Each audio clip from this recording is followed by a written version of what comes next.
السلام علیکم۔ اردو سفر میں آپ سب کا استقبال ہے۔ رمضان کا مہینہ آنے والا ہے، شعبان چل رہی ہے۔ رمضان کے بارے میں تھوڑا سا پڑھ لیتے ہیں۔ رمضان المبارک کے فضائل میں حضور صلی اللہ علیہ وسلم کی تقریر۔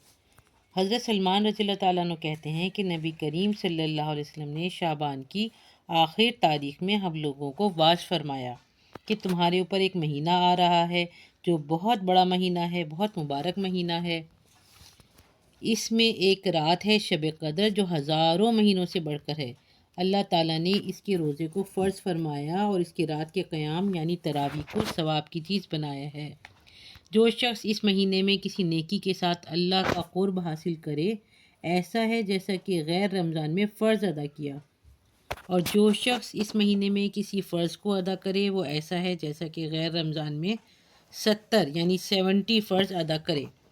یہ مہینہ صبر کا ہے اور صبر کا بدلہ جنت ہے، اور یہ مہینہ لوگوں کے ساتھ غمخواری کرنے کا ہے۔ اس مہینے میں مومن کا رزق بڑھا دیا جاتا ہے۔ جو شخص کسی روزے دار کا روزہ افطار کرائے اس کے لیے گناہوں کے معاف ہونے اور آگ سے خلاصی کا سبب ہوگا، اور روزے دار کے ثواب کی مانند اس کو ثواب ہوگا، مگر اس روزے دار کے ثواب سے کچھ کم نہیں کیا جائے گا۔ صحابہ رضی اللہ تعالیٰ عنہ نے عرض کیا کہ یا رسول اللہ صلی اللہ علیہ وسلم، ہم میں سے ہر شخص تو اتنی وسعت نہیں رکھتا کہ روزے دار کو افطار کرائے، تو آپ صلی اللہ علیہ وسلم نے فرمایا کہ پیٹ بھر کر کھلانے پر موقوف نہیں، یہ ثواب تو اللہ جل شانہ ایک کھجور سے کوئی افطار کرا دے یا ایک گھوٹ پانی پلا دے یا ایک گھوٹ لسی پلا دے، اس پر بھی مرحمت فرما دیتے ہیں۔ یہ ایسا مہینہ ہے کہ اس کا اول حصہ اللہ کی رحمت ہے اور درمیانی حصہ مغفرت ہے اور آخری حصہ آگ سے آزادی ہے۔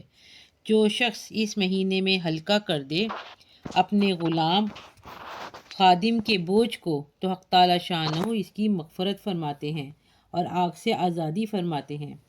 اور 4 چیزوں کی اس میں کثرت رکھا کرو، جن میں سے 2 چیزیں اللہ تعالیٰ کی رضا کے واسطے اور 2 چیزیں ایسی ہیں کہ جن سے تمہیں چارہ کار نہیں۔ پہلی 2 چیزیں جن سے تم اپنے رب کو راضی کرو وہ کلمہ طیبہ اور استغفار کی کثرت ہے، اور دوسری 2 چیزیں یہ ہیں کہ جنت کی طلب کرو اور آگ سے پناہ مانگو۔ جو شخص کسی روزے دار کو پانی پلائے تو حق تعالی شانہ قیامت کے دن میری حوض سے اس کو ایسا پانی پلائیں گے جس کے بعد جنت میں داخل ہونے تک پیاس نہیں لگے گی۔ سبحان اللہ۔ فائدہ: محدثین کو اس کے بعض روایت میں کلام ہے، لیکن اول تو فضائل میں اس قدر کلام قابل تحمل ہے۔ دوسرے، اس کے اکثر مضامین کی دوسری روایت مؤید ہیں۔ اس حدیث سے چند امور معلوم ہوتے ہیں۔ اول، نبی کریم صلی اللہ علیہ وسلم کا اہتمام کہ شعبان کی اخیر تاریخ میں خاص طور سے اس کا واعظ فرمایا اور لوگوں کو تنبیہ فرمائی تاکہ رمضان المبارک کا 1 سیکنڈ بھی غفلت سے نہ گزر جائے۔ پھر اس واعظ میں تمام مہینے کی فضیلت بیان فرمانے کے بعد چند امور کی طرف خاص طور سے متوجہ فرمایا۔ سب سے اول شب قدر کہ وہ در حقیقت میں بہت ہی اہم رات ہے۔ ان اوراق میں اس کا بیان دوسری فصل میں مستقل آئے گا۔ اس کے بعد ارشاد ہے کہ اللہ نے اس کے روزے کو فرض کیا اور اس کے قیام یعنی تراویح کو سنت کیا۔ اس سے معلوم ہوا کہ تراویح کا ارشاد بھی خود حق سبحانہ و تقدس کی طرف سے ہے۔ پھر جن روایات میں نبی کریم صلی اللہ علیہ وسلم نے اس کو اپنی طرف منسوب فرمایا کہ میں نے سنت کیا، ان سے مراد تاکید ہے کہ حضور صلی اللہ علیہ وسلم اس کی تاکید بہت فرماتے تھے۔ اسی وجہ سے سب ائمہ اس کے سنت ہونے پر متفق ہیں۔ برہان میں لکھا ہے کہ مسلمانوں میں سے روافض کے سوا کوئی شخص اس کا منکر نہیں۔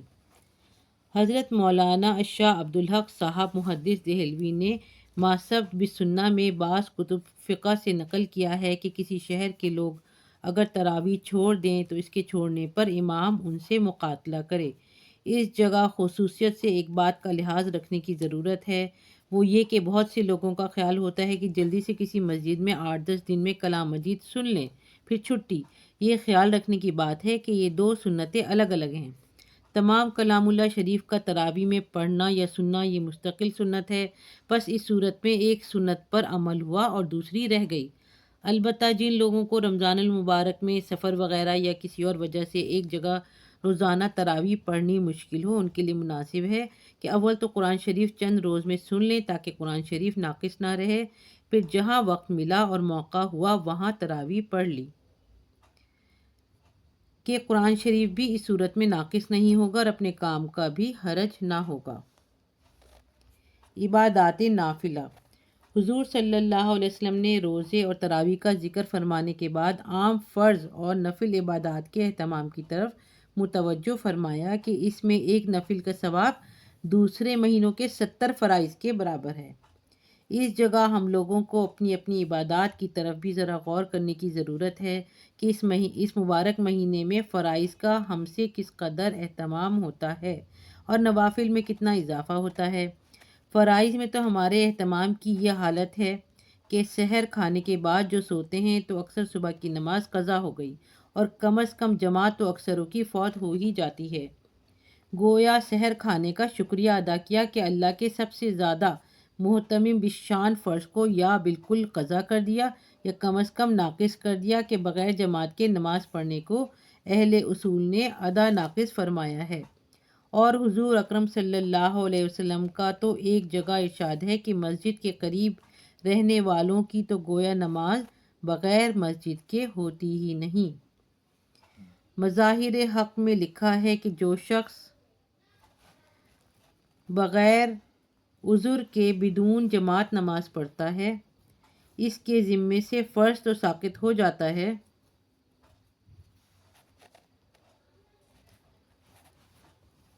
مگر اس کو نماز کا ثواب نہیں ملتا۔ اسی طرح دوسری نماز مغرب کی بھی جماعت اکثروں کی افطار کی نظر ہو جاتی ہے، اور رکعت اولیٰ یا تکبیر اولیٰ کا تو ذکر ہی کیا ہے، اور بہت سے لوگ تو عشاء کی نماز بھی تراویح کے احسان کے بدلے میں وقت سے پہلے ہی پڑھ لیتے ہیں۔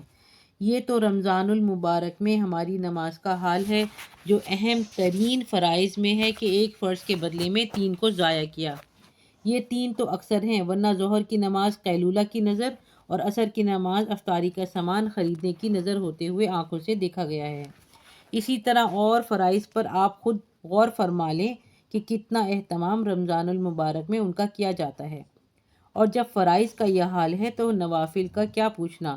اشراق اور چاش تو رمضان المبارک میں سونے کی نظر ہو جاتے ہیں، اور اوابین کا کیسے اہتمام ہو سکتا ہے جبکہ ابھی روزہ کھولا ہے اور آئندہ تراویح کا سحم ہے، اور تہجد کا وقت تو ہے ہی، عین سحر کھانے کا وقت، پھر نوافل کی گنجائش کہاں۔ لیکن یہ سب باتیں بے توجہی اور نہ کرنے کی ہیں۔